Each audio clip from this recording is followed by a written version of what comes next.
Step outside. Okay, yate everybody. Greetings and welcome to Indigenous Ways Wisdom Circle this evening. We would like to acknowledge our ancestors and the ancestors of these lands. We're surrounded by 19 pueblos here in Santa Fe, New Mexico, and we'd like to acknowledge the lands you're coming from, your ancestors, and we always want to put a beautiful earmark for the people that are the caretakers of the land to leave a nice track here for our future generations. So, Indigenous Ways is dedicated to bridging cultural exchange with people globally, and this platform is working in that way. This evening, we have a very, very, very, I can't tell you how many very special guests I can say about Jennifer Gorman. Jennifer Gorman hails from Tseyit, and that's spelled T for Tom, Seyyi. That means in the rocks, also known as Canyon de Chelly. The best place on earth to be is where Jen is from. And we have a lot of context. I got family there. My mom lives there. Jen's mom lives there, and her family's there. And we're very excited to have Jen with us this evening. Jen does a lot of stuff, and I'm going to let her talk about that. I don't want to say too much about Jen because I want Jen to tell us about her walk and how she's dealing with rising in resilience in this time during the pandemic where all of our lives have just been overnight upended on us. So we want to hear from Jen. How you doing it, Jen? Everybody welcome Jen this evening. Woohoo! Yes, hello, hello, hello. Wow, there's like a bunch of you guys on. It's a little nerve-wracking. But that was faster than you said. I had till 6:03 to 6:05, 6:02. But no, I'm just kidding. But no, thank you guys for having me. I have some notes here as to what I'm going to go into, but you know, of course, first and foremost, siya Jennifer Gorman yan siya.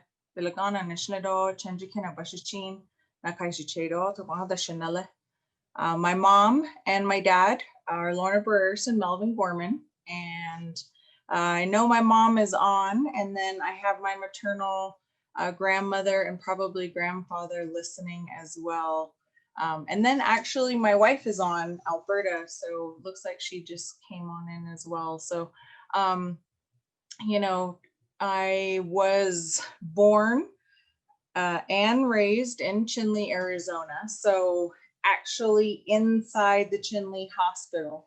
And that'll come into play in a little bit when I start talking to, you know, just about my story. But I take a lot of pride in the fact that I was actually born in Chinle. So, you know, not even my dad can say that. I think he was born in Ganado. So, you know, I like that. I like the fact that I was born in Chinle.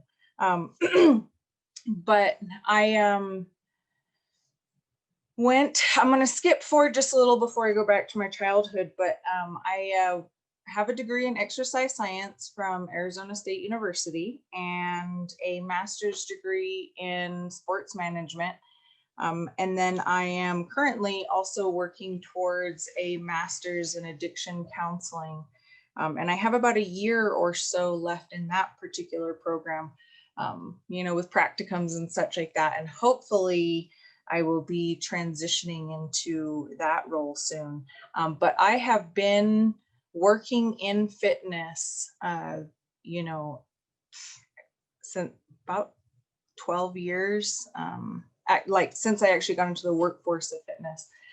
I did summer work and different things like that as a temporary hire, and that's over 15 years ago. So been doing fitness for a really, really long time. And again, that'll tie into the story just a little bit because, you know, I think that at least the topic that I was given, and who knows whether I'll be able to keep on track with that or not, is, you know, rise and resilience and how we go through the different experiences in our lives and how we process them and how we come out of them, I guess, you know, and especially at times like we're in right now, we're having to really dig deep. So, it'll be kind of touching on just a couple of those things, I suppose. But my current job here at Fort Defiance is I serve as the Director of Wellness and Fitness of the wellness center that's here. And I don't know how many of you guys have been able to kind of swing by and see the facility, but it's gorgeous, very beautiful, and just very grateful, that we have something like this here on the res, really for public health purposes. That's amazing. It's phenomenal. So, very blessed and fortunate to be here and to have been involved in the process, actually, to getting this place up and going. Talk about an experience and a very unexpected one, but one that, I'm extremely grateful for. But here, right now, obviously with COVID, we're not doing what we have been doing before. So, my department on the pre-COVID side of things was very, very fitness, health, wellness oriented, and really focusing on trying to target our entire community with 3 different kind of focuses. So we had an employee focus. Well, we still do, but we're just not operating that way. An employee focus, a community focus, and a clinical focus. And the department has grown to over 25 people at this point, which is crazy. For a facility to employ 25 people just for fitness department, I guess. But it's been really cool in that, it's nice to see and be a part of something like that. And it's been really interesting as well, because, in that whole process of really getting everything going and getting things functioning, we get hit with COVID. So, a lot of different things, just even on the work side. That's not even, we're not even talking about the personal side of things, but just on a work side of things, you guys are in it as well. This isn't just a Jen Gorman thing that we're going through right now. This is a worldwide, issue and pandemic. So, we're all trying to work with this together, and it's been really interesting. So, but I'll get back to that again in a little bit. I kind of wanted to do a little bit of an overview before kind of getting into a little bit more details. But so when I was sitting down and I was thinking, okay, what am I going to talk about here when I'm going to talk about resilience and rising? And I like to do motivational speaking. I like to talk to people, but usually it's done in a one-on-one setting or in a group setting in which I can see everybody's faces. And I tend to do it quite a bit with like a teen population. For some reason, I really feel like I can connect with that group, and probably because a lot of where I felt like my original, maybe behavioral health and mental health issues really began was during that time frame. But so bear with me. With that said, okay, as I go through stuff, but childhood is huge and was huge for me, and is, again, kind of preaching to the choir. Childhood is massive, and I was so flippin' fortunate in almost every possible way I can think of when it comes down to the family that I had. And that's me saying that now. Let me put that out there. That's me saying that now as a 30, almost 5-year-old, I think. It took me a long time to get to that point. But when I look back on it now, I realize, wow, like I was very lucky and I was very fortunate, because I had both sides of my family, and maybe not there all the time, but their presence was known. And they were there, and they were always pushing and promoting, okay, you need to get an education, you need to be doing well, kind of like those major, values, that encouragement that you think of, and it came from both. See, because I'm half white and I'm half Navajo. So my mom's side of the family is white, which traditionally and on a Navajo side of things means that I am white, because it's a matrilineal culture. And then, so on my dad's side, being the Navajo side, but I grew up, again, born and raised in Chinle. So I was around essentially my Navajo side of the family. I didn't get to see my mom's side of the family very often. But I grew up in with, I knew my mom was white and I knew that her family was white, but essentially I grew up around a bunch of Navajos. And it was really interesting because in that environment, I didn't realize at the time, even within inside of that environment, it was really diverse. Because I look back on it now and I realized that, I had gone to traditional Navajo ceremonies. I had gone to NAC meetings or Native American church meetings. I had been to church and a couple different kinds of churches, and that's just on, like, I guess I don't know if you want to call it more of a spiritual side of things. And then you have, the perspective of, from a cultural side of things, what is the role of a female? What is the role of a woman? But then even more interestingly than that, I had my Nolly lady, so my paternal grandmother, who defied that even in herself. Maybe one of the reasons why I was so attached to her in a lot of ways. But it was really interesting because I look back on it now and I can see those differences. I didn't realize it then. I definitely didn't. I just grew up in it and, I had my beliefs. I had my, this is, yes, okay. And I actually was the one that took my Nolly lady to church, to the Catholic Church for the first time. And she ended up getting converted and, baptized and everything like that. And I had to go through that's a whole nother story and process of me having to figure out whether that was right or wrong or what I did there.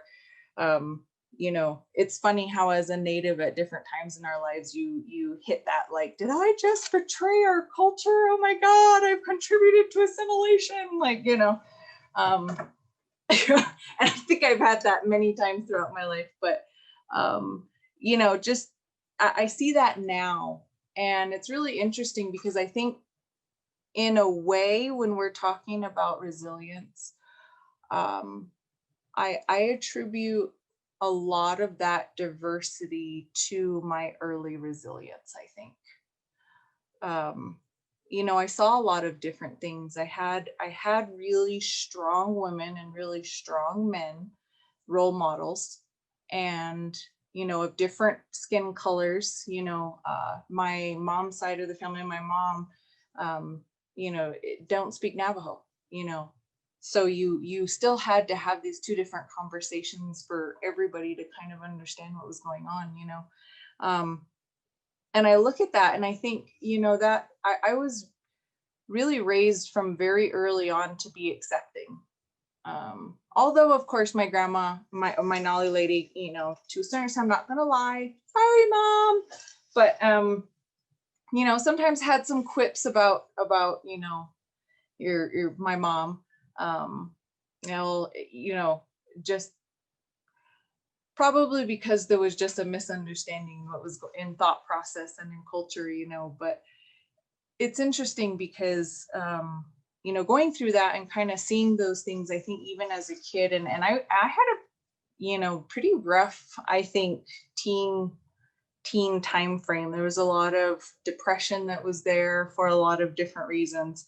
But, when I look at it, I really think about the fact that I was being exposed to a Western belief system. I was being exposed to, again, more of a traditional side of things, and then more of a peyote way kind of side of, and just a lot of different ways to kind of view things. And in the long run, I think that made me very flexible, and made it so that when other people were talking and were discussing about things and, just anything, I could somewhat, to a certain point, say, oh, I think I can kind of see it from their perspective. I think I understand what they're talking about, And it's interesting because in that, and I'm not saying this is a positive thing, because here's where we're going to get a little serious, you know, when does my life story not go into serious at some point? But, you know,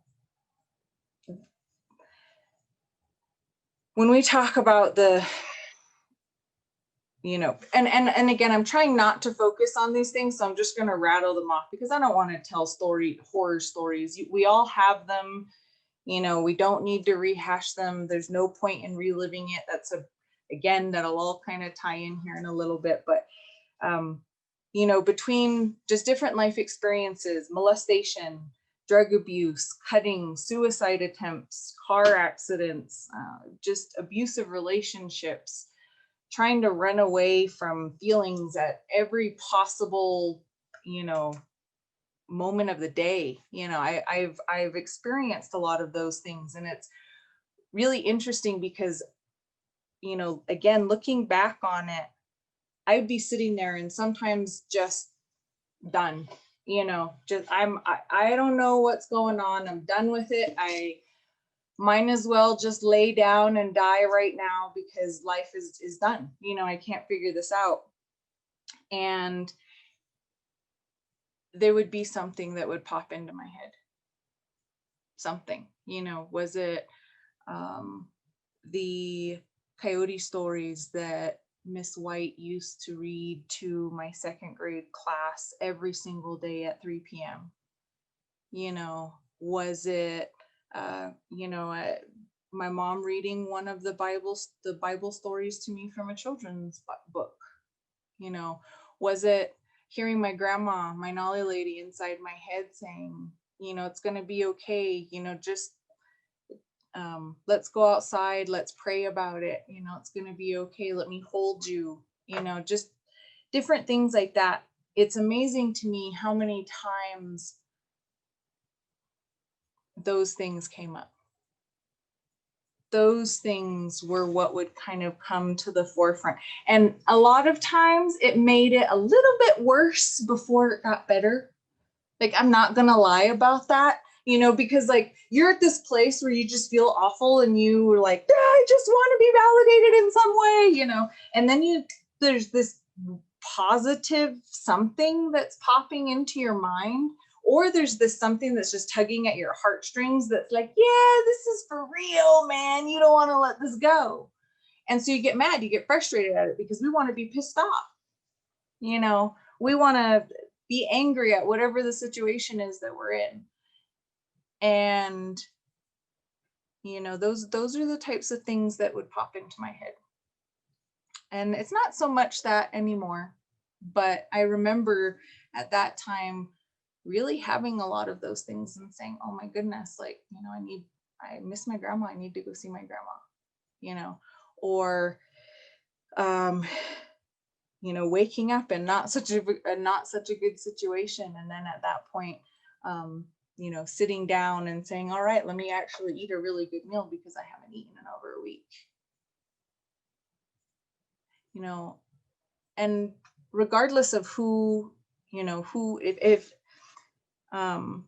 what you believe in or what you don't believe in, you know, that I'm not here to judge on that, but it's amazing to me how those memories, and if we can hold on to those positive little memories, those things that at some point in some form or fashion gave us some kind of fulfillment, it's amazing where those things will pop up.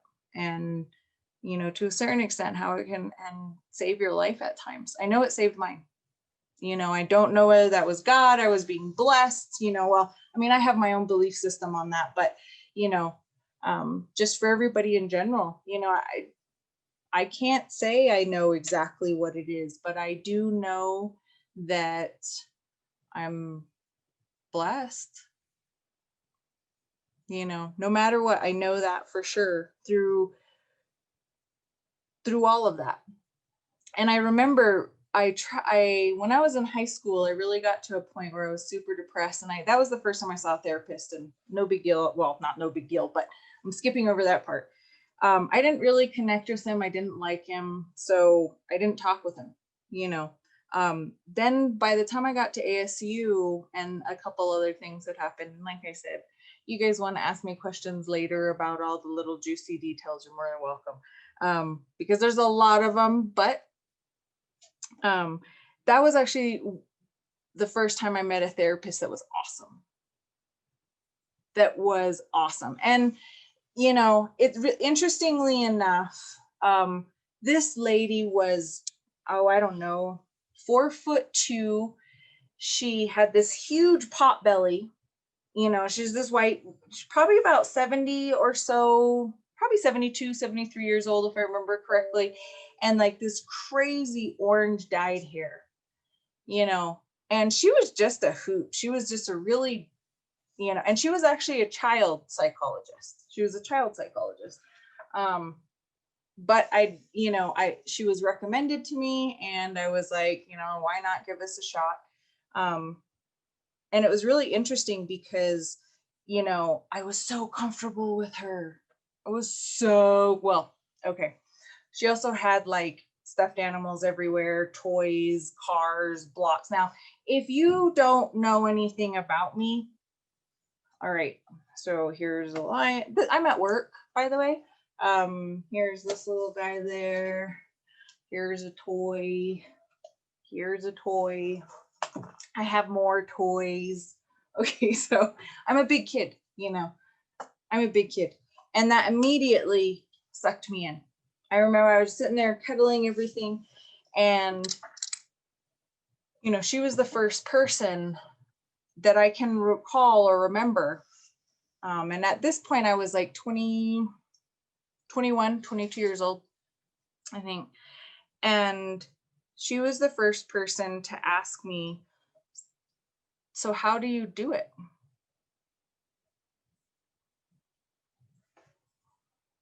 What?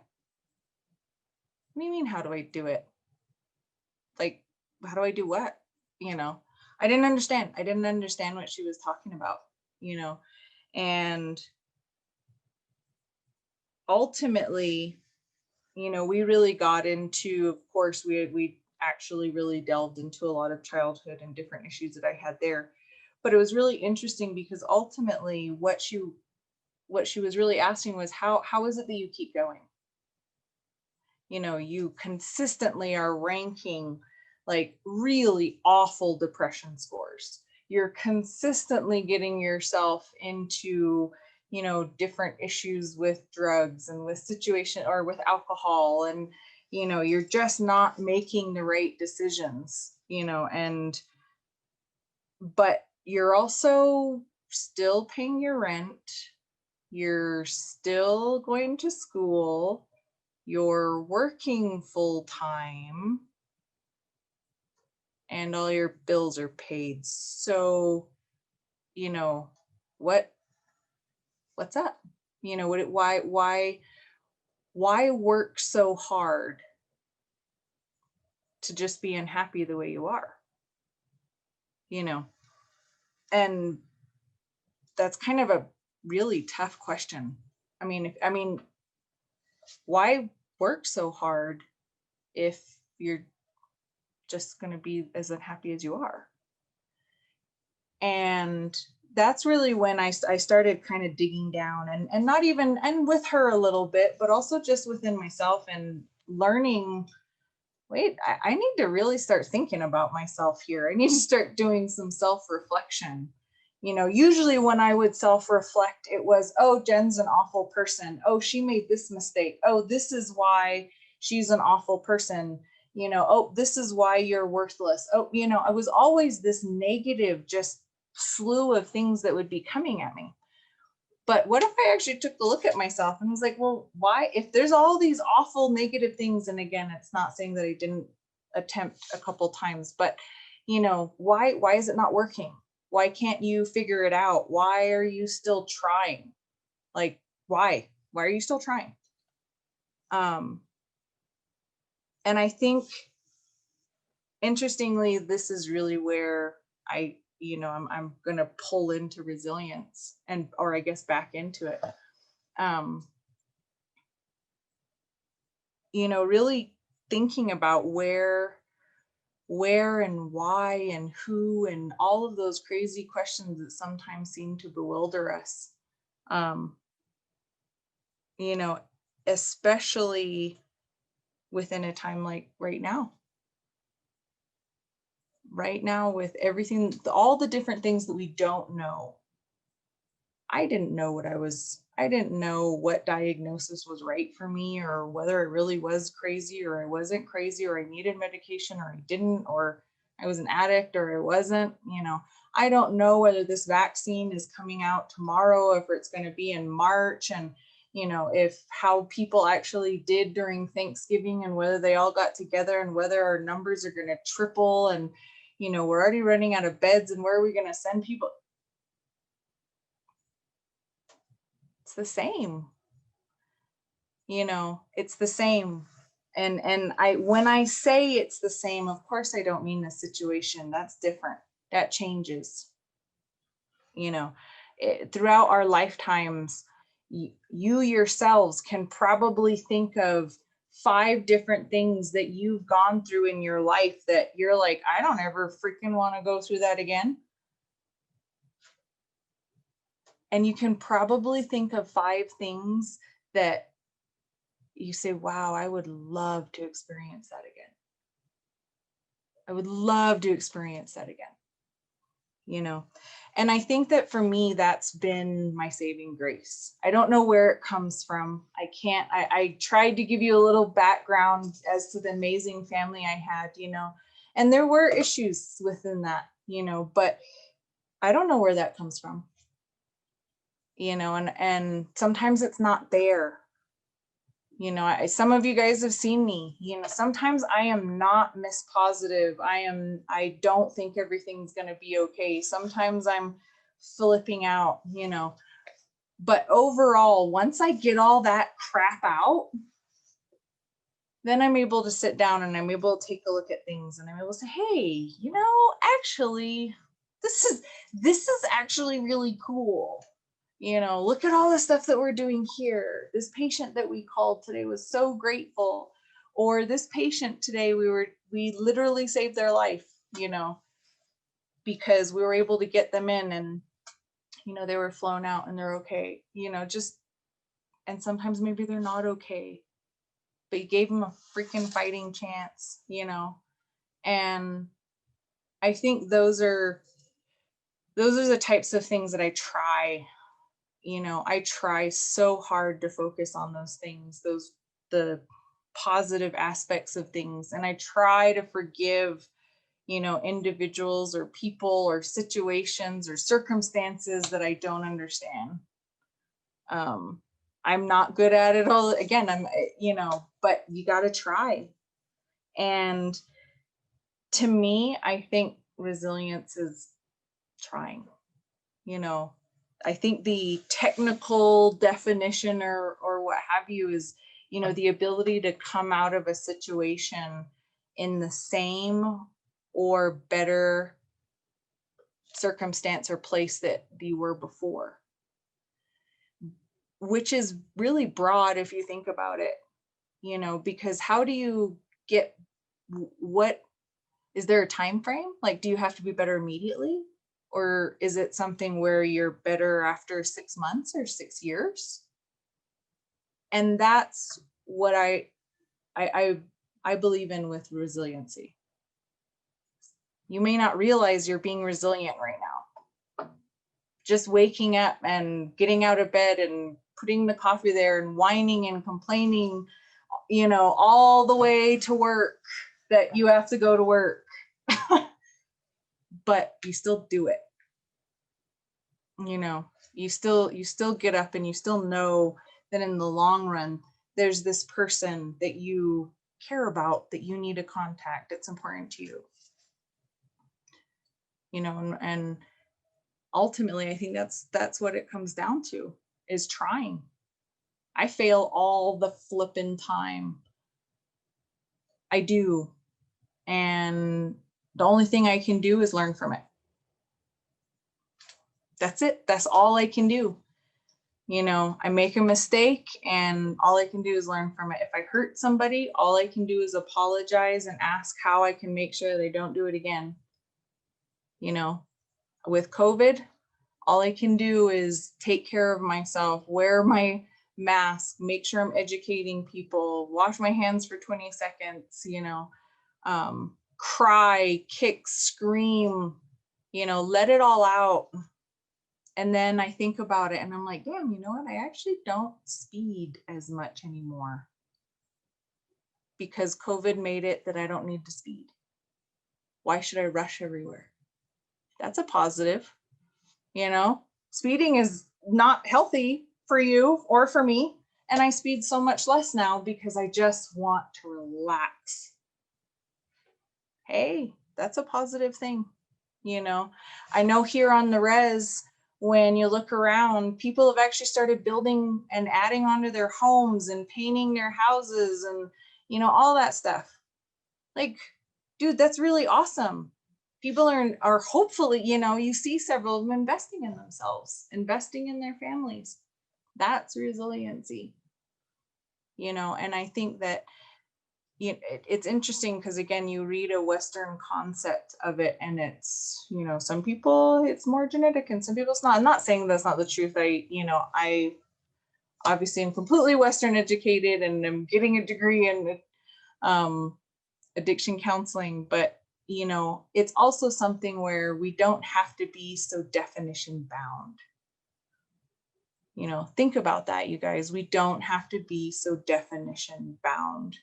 Resiliency is making sure that we reach out when we need help. Know what you're not good at. I am not good at budgets. So I hired somebody to take care of budgets at work, you know. And you just got to know, what are you not good at? Go ask for help. You already know, I'm not good at this. I'm not good at this. I'm not good at this. I'm not good at this. I need to source those things out. I'm going to need help on those things. I'm really great at these things. So let me get this moving forward.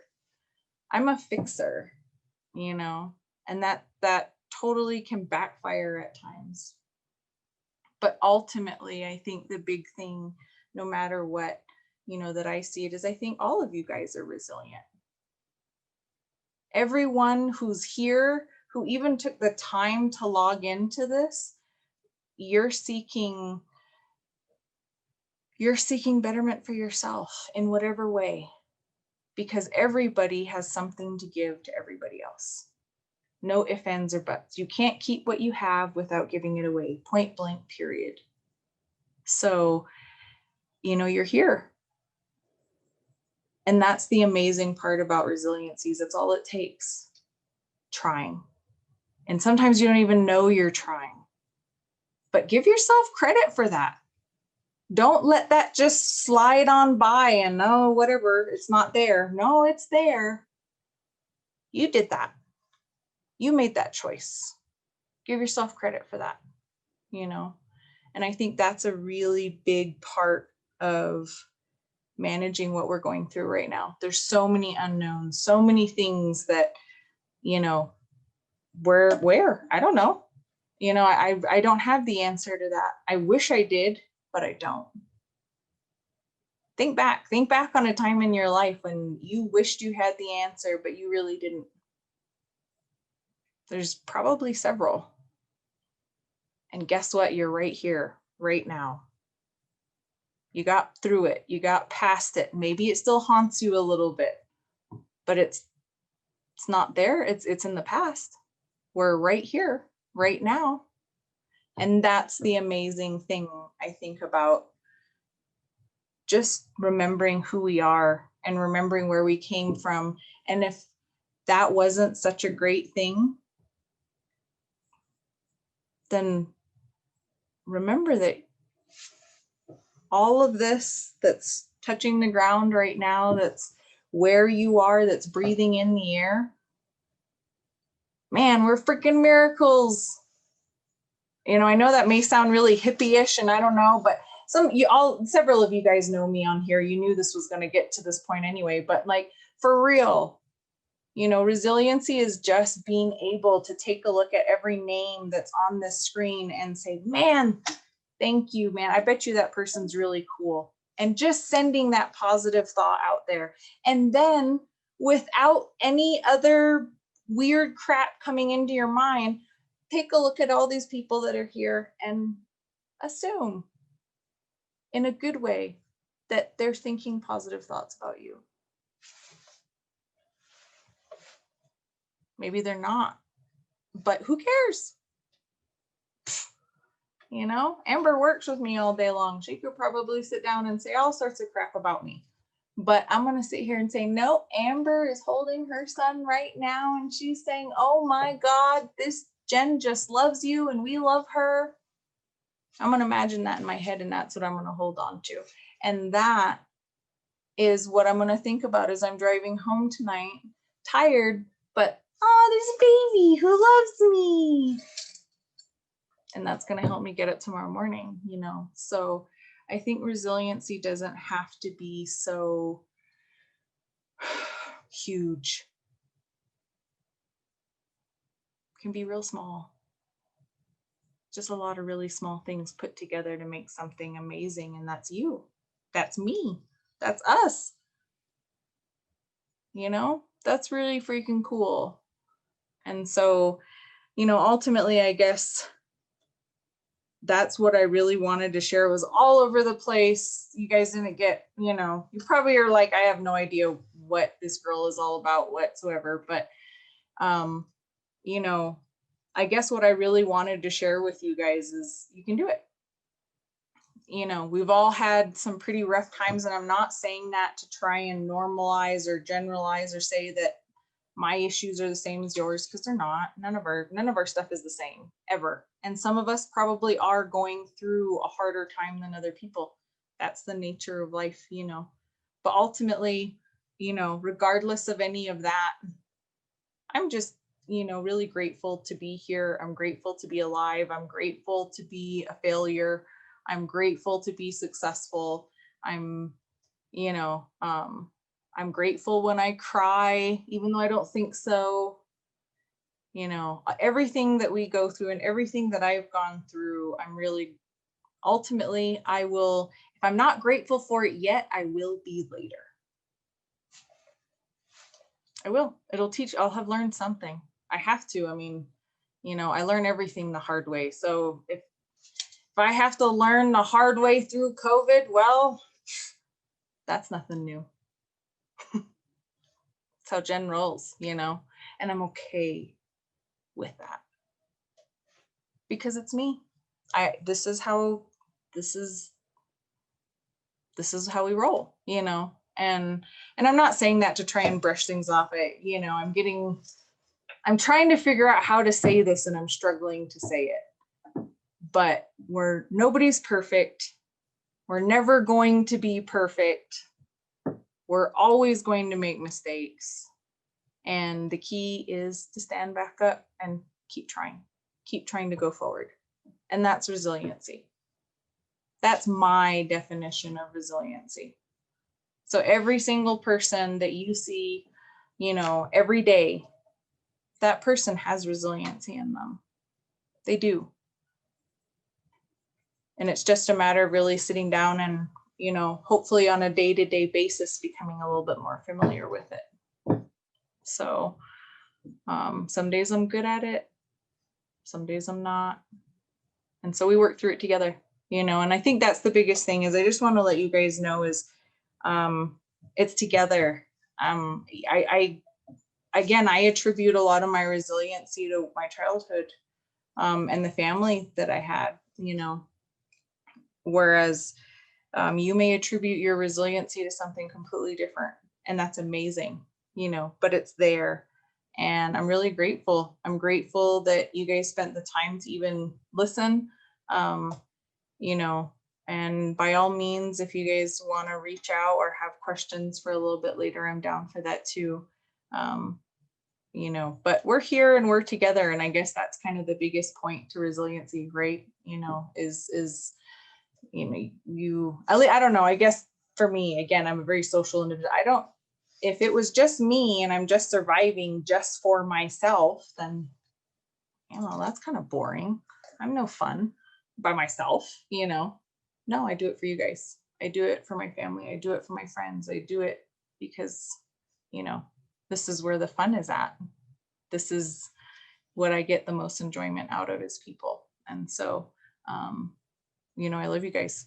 Thank you guys for joining me. And you know, if at any time you want to talk or you have any other questions, please feel free to reach out. I love to talk. I'm a talker, so I'll hand it back to you. I tried to keep my time. Thank you very much, Jen. And we are so grateful to know you and to have gotten a little slice of your life in on the Navajo Nation this evening. And it's very obvious that you're a well-rounded person simply by where you come from and your surroundings. And you know, I love people that read. So obviously, your grandmother Trudy is one of my favorite people because she reads and she's really smart.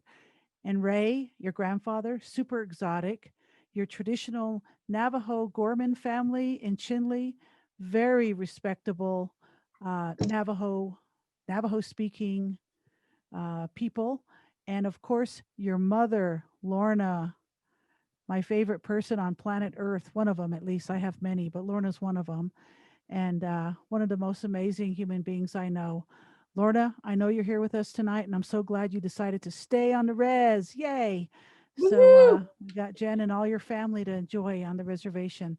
So with that being said, we look forward to having our festivals back on the reservation when COVID is over and it's safe and everybody's got a vaccine.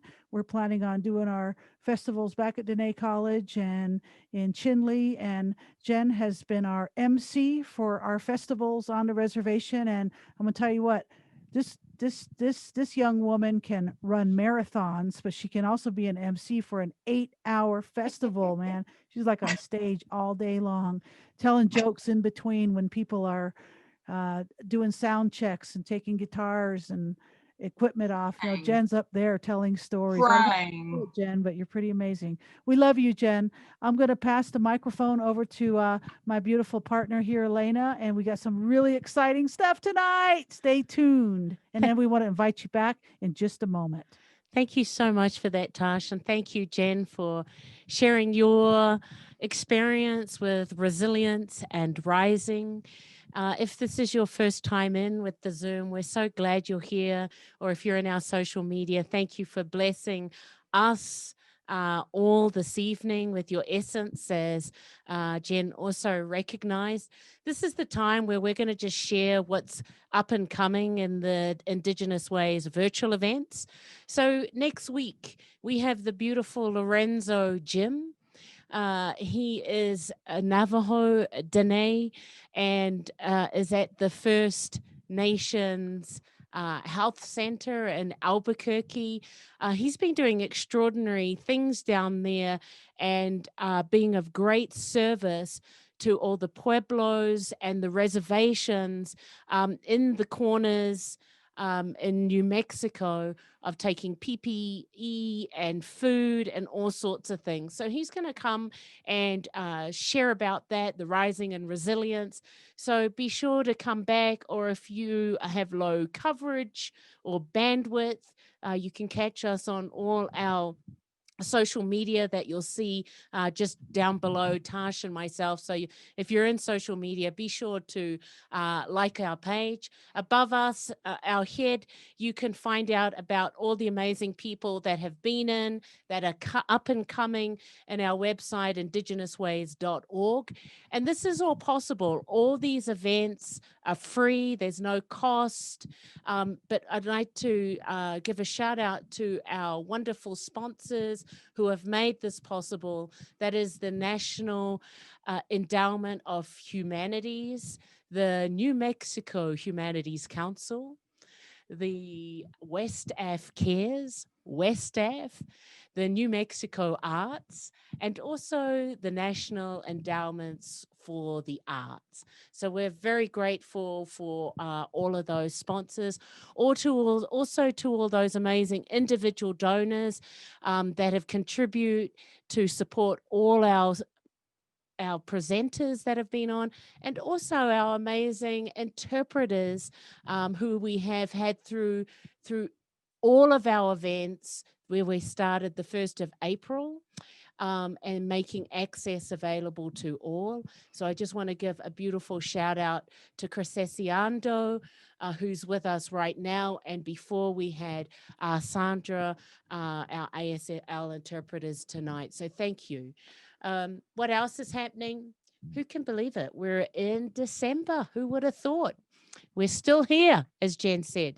So these are all the people who will be in, and you can see that in our website. Tash. We have some amazing presenters. We have some authors. We have a best-selling author, Pam Houston. Can you believe that, Trudy? We got Pam Houston coming. And we got Chip Livingston. Ray, we got Chip Livingston coming. And we've got Lorenzo Jem, and he's a Hatashi. He's a medicine man, and he works with Native American addiction recovery prevention in Albuquerque, doing a great job there. And our beautiful sister Cass, she's here in Santa Fe, and she is a rafter. This woman gets out on the water. She's a mother. She's a woman of color. She's deaf and proud and beautiful. And we're so excited to have all of our presenters. And we've also got Talaba Begay, who's huge throughout Indian circles. She'll be blessing us through the concert series, which is the 3rd month of Saturday. But as we said before, if you go to IndigenousWays.org, you'll be able to find out more about those wonderful individuals. She meant 3rd week of Saturday, not 3rd month of Saturday. Oh, thanks, Tash. Okay, so you can see a couple of things. One, we have a very boring background. The month of November was Native American Heritage Month. We had this extraordinary quilt donated by the beautiful Julie Kaufman, who's a quilter here, a local quilter in Santa Fe, New Mexico. She wanted to donate this amazing quilt.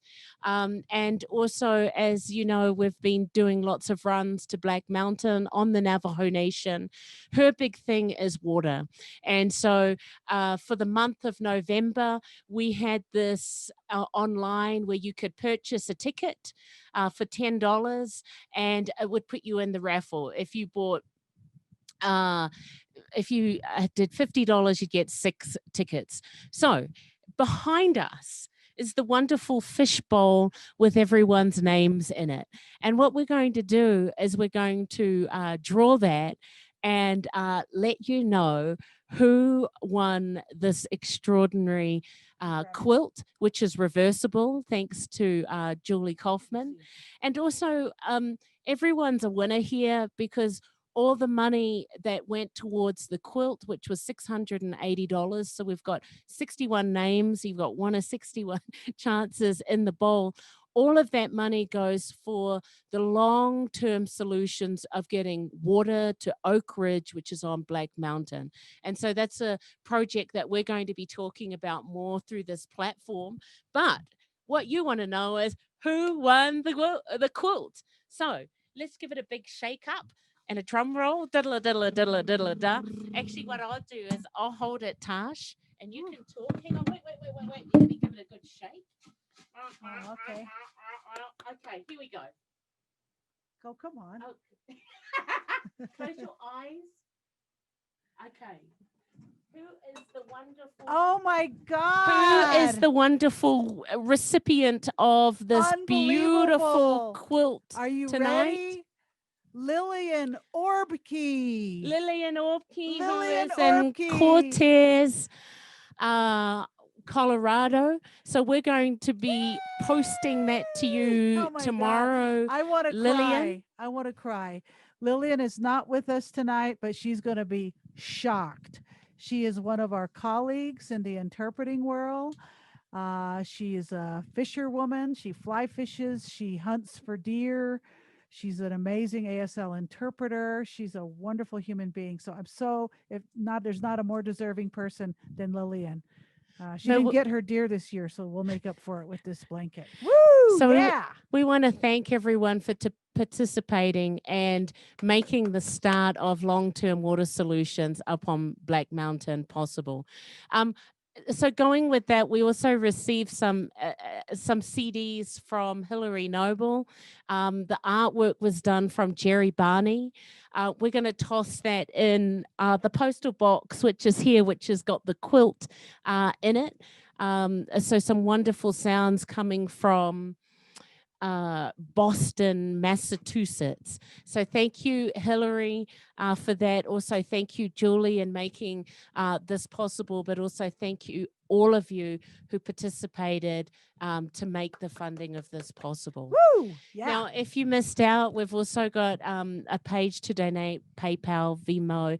There's, if you go to the website, IndigenousWays.org, you can donate. We're going to be starting the end of the year. Yesterday was Giving Tuesday. Thank you all of those people that shared the link on their social media pages. Yesterday, Indigenous Ways, thanks to all of you, got $2,000, just under $2,000. So thank you. That goes towards all the back end and the administration to make this possible, that we can do all the things, the runs, the virtual events. So thank you, thank you, thank you. And we're going into the, what is it called? Everybody come on in. That's All what it's right. called. Everybody turn your cameras off, and so we can see your beautiful faces, and turn your microphones on so we can hear your beautiful voices. And also, you can also sign language. We have beautiful interpreters with us tonight. I feel like crying. I can't believe Lillian won this blanket. She's an amazing, amazing human being. So if you're new here, it's up to you whether or not you want to turn your video on and have a chin wag here to Jen, or just check in. Particularly in this time of what we're going through, you might have some questions or comments for Jen, or just a general check-in. If you're in our social media pages, just toss a comment in the box and we will read it. Lorna says, your mom to you, Jen. We are so much the same. We all love. We see that importance in family and friends. It is amazing to be here and now. We all just want to laugh. We all just want to relax. That's from mom to Jen. Okay, who would like to start this evening? Would you like to share some words with us tonight, Donna? You've been our wonderful diehard, coming every week with your beautiful partner. Thank you. We love you. We miss you. We can't wait to see you back in Ohio. Well, I'd like to. Yeah, we'd like to see you in New Mexico. Actually. Yeah.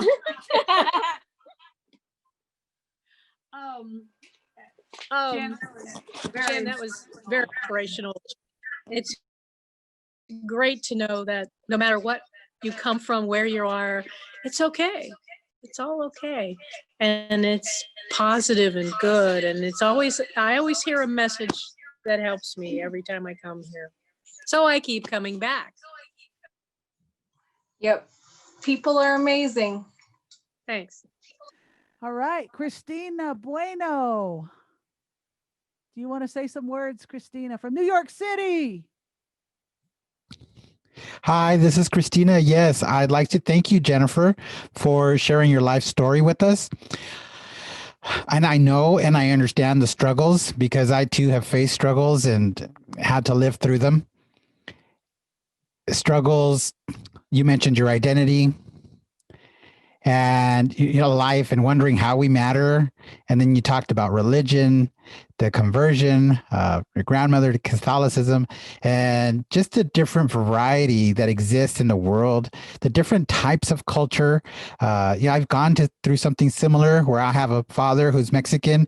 My mom is American too. And those are two different routes and two different cultures. And my dad was Catholic and said, you have to be Catholic. And my mom was American, and she was open-minded, and it didn't matter to her which way I went.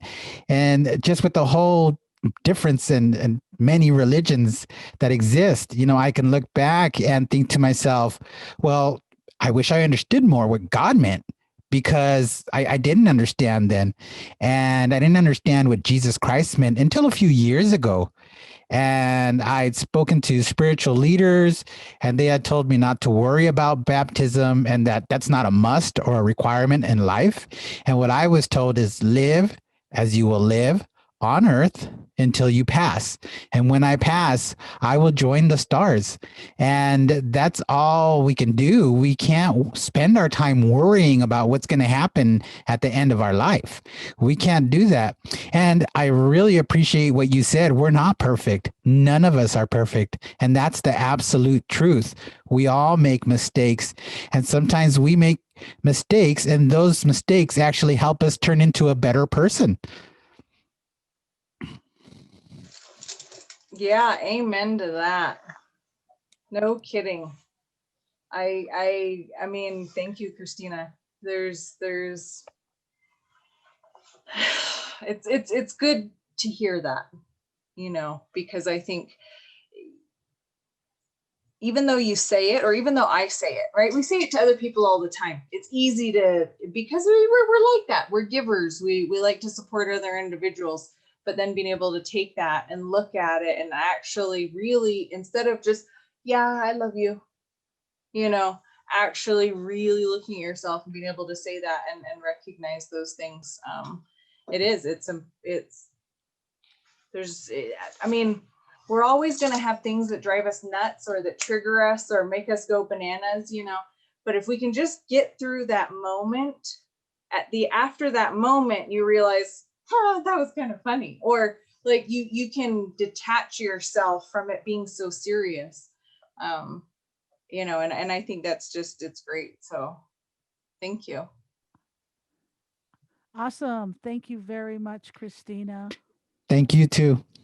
And thank you, Jen. And Christine McDewitt from Ohio. Would you like to say some words? Hello, thank you so much. Part of my resilience is getting on here every Wednesday night. I slide home, come in the garage. I'm like, I'm tired. My head hurts. I just got home from work. The dogs are all over me. What? I don't want to pay attention to one more person. And then I turn this on. Donna's like, come on. And we turn it on and we listen. And always, of course, before the end, I feel better. Yeah. So thank you for your message and for reminding me. I experienced a lot of not feeling like I belonged or fit as a teenager. Took me quite a while to figure it out. And especially I just didn't feel like I fit with myself because I didn't think I was okay. And that message of just, you know, be who you are and be okay with it. And make mistakes and be okay with it. And you know what? Sometimes you can just laugh about what you just did, or why did I do what? But okay, but I'm okay. so I screwed that up. But Yeah. I'm still here, and you know, this is another moment after another moment after another moment, and each moment is an opportunity, and we can always take that resilience back and just move forward. And you know what? That's okay, because it's not about perfection. It's just about progress. Yep. And thank you for the reminder to not do it alone, and remember to ask for help, because I forget. Yep. I'm self-employed. I work alone in a service industry, one-on-one with clients, and I do forget to ask. So thank you for the reminder and just your wonderful message and story. It's wonderful every week that I show up. Awesome. Thank you. Love to all of you. Good job pulling her. Yep. Hey, I've got to second that as well. And it's always wonderful to see both of you. And kudos for Donna and always dragging you in. But when you're here, you don't know what it means for Tash and I to see all of you. And even though we can't see you in the social media or those who are watching the recordings of this, We really deeply appreciate it because all the presenters like Jen herself are just so extraordinary. That's why we love them. We've been very blessed as we've met all these people in our journey, and they have, like all of us, very powerful stories to share. And it's so important, particularly at this time of what we're going through, of how do we do this together. And it's as a collective. It is the listening, it's the taking in, and it's those beautiful trials and tribulations. Some of us don't want to share it, but it's really important to share it. All right. Thank you very much. And Caleb, do you want to say anything before we call it a night, Caleb? All right. Well, thank you very much, Caleb. Thank you for being with us tonight. And we really appreciate you and your family too. So everybody, let's give it up for Jen. Thank you very much, Jen, for being with us tonight. Oh, thank you guys. Some good rest tonight. Some good food. Right on, Jen. Yay, Right Jen, on, yay, Jen. Oh, And you guys are your smiling faces. thank you for your beloved and being on, and also all your family that have come in to support you and through social media or your friends and that. But we're in this really amazing time. We're going into winter. We want to see you all back here next week as we have journeyed from April. So it is staying safe, being safe in our little bubbles, as painful as that is. But we want to be able to see you when we can all meet again. Yes. And that's really important. Our social distancing, wearing masks if we have to go out. We want to see you back here. And so that's why we're doing this, so we can all stay connected. I want to thank our amazing ASL interpreters and making access available for all. Woo-hoo-hoo-hoo! We'll look forward to seeing you back here next week with Lorenzo Jim, who's going to share some amazing medicine. But please, let's give it up one more time for Jennifer Gorman and sharing her amazing medicine with us this evening. Hug all of you. Be well, be safe. Touch the earth, touch the earth, touch the earth.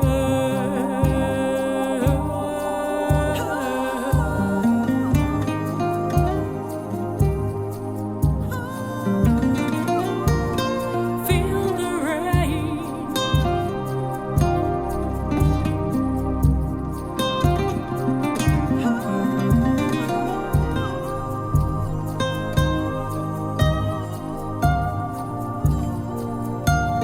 Touch the